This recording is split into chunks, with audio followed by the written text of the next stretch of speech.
celebrations. Oh, it was fantastic. I couldn't turn the TV off. I was sleep deprived, but it was just such a good World Cup. I mean, I don't know whether I'm getting nostalgic. I compare it to Italian 90. It was a fantastic World Cup. I think that the way that the game was played was great, and I don't think this game could have come at a better time while football was still at the forefront. Yep, there's the referee, Sean Evans, leading the players onto the pitch. The assistant, George Lankridis, Josh Manella, the fourth official, Adam Fielding, Eddie Lenny, the referee's assessor. So all the names involved in the A-League. There's Cesc Fabregas. So the Chelsea players have had less than a week under their new boss, Maurizio Sarri. Just 2 players remain for their winning FA Cup starting 11 against Manchester United 3 months ago. Both Spaniards, Marcos Alonso and Cesc Fabregas, Zappacosta, Ross Barkley, Pedro and Alvaro Morata were all on the bench at Wembley, and they all start tonight. Perth Glory have swept in the changes. Tony Popovic will look to integrate a back 3 this season. Tonight it's Djulbic, Lowry and Grant, with Scott Neville and Ivan Franjic, the wing-backs. Brandon Wilson and Neil Kilkenny occupy central midfield roles, with Fabio Ferreira and the exciting Jacob Italiano either side of captain Andy Keogh. Of course, Italiano, well, everything is new about this match. Stadium, coaches and a number of players, but for Perth Glory and Chelsea, these are very important first steps in new eras for both clubs. Of course, trying to draw the Glory defence out. Here's Hudson-Odoi, lovely skill, gets to the byline, tips it back, and it's in. Perth Glory score through their Spaniard Pedro. Wonderful moment. Hudson-Odoi, one of the bright young stars of Chelsea FC, was involved in the build-up. Lovely cutback. And Pedro, as he's done so often in his glittering career, in the right place at the right time. Yeah, and for me that all stems from the areas that Fabregas and Barkley are taken up, and they're occupying the 3 defenders at Perth Glory. As soon as Hudson-Odoi was isolated. Up down the right for Chelsea. They've got numbers in the box too. Swung in the direction of Zappacosta, whipping at a dangerous cross. Alvaro Morata in behind for a corner. Had to be ball in behind. 2 flags should be up, and it is raised now on Pedro, looking for his second. Shrug off the challenge, and a ball to Morata, who's almost in.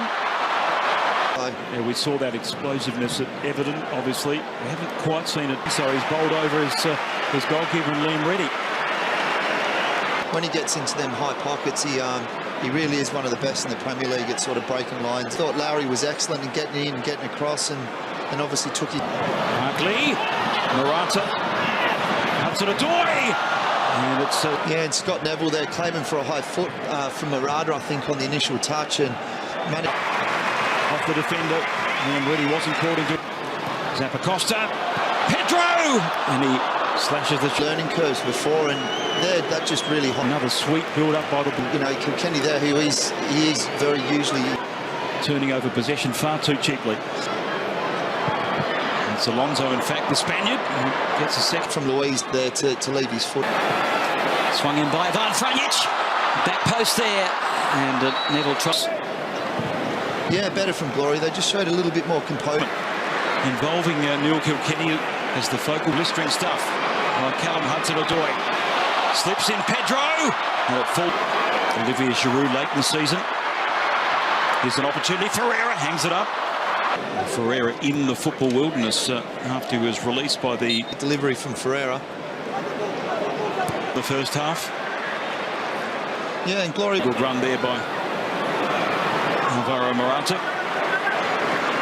This level, and I thought Larry was excellent in that first half. I don't know whether. No, and I think we've got to give credit to Larry there. Good build up by Chelsea, and it's driven low. Yeah, the forward movement. I think Pedro was, you know, we spoke about. Zappacosta, cultured right back for Chelsea. First match, and then a home derby against Arsenal. As I mentioned, they play away to Huddersfield. Yep, we'll just pause for a moment. Here's Ross Barkley, and he doesn't take hold of the shot against the upright. Daniel Steins as well, another young player who you see David Luiz. Deflected shot, awkward in the end for Davide Zappacosta. They're looking very, very comfortable, and maybe that's what Zappacosta thought, you know. Yeah, you can see what Fabio Ferreira thrives on. Tries to turn Emerson, which he does. Ferreira. Yeah, I think what Glory have done better in this half. They've obviously, I think, Melbourne victory in an FA Cup match and wonderful build-up, not matched by the set. Barkley double-teamed. Fabregas. Again, Glory, it's their Fabregas arriving late there, and as the ball went up to Barkley with a great finish. Not the home side of the team sheet anyway. Swung in by Kilkenny. Arriving late was Keogh, and Matt with his early spill at Brisbane Roar.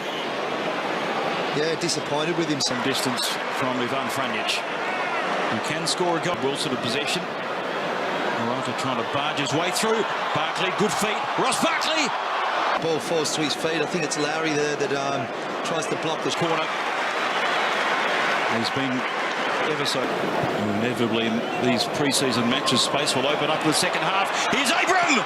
He's stuck in this second half. I'm sure Maurizio Sarri would have getting his body in a position. The best thing for me, and Morata didn't, I'd say he was touching 6'4". Yeah. The shot rained in on the Perth Glory goal.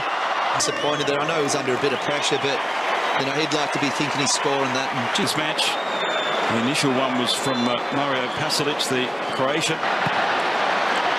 Swung in for the Glory.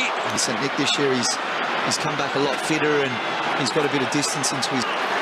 By Brenton Sansalab, just the. Now that the game has come, the tempo has dropped to more of an Asian Australian standard, that they're able to expose them with their movements in those areas.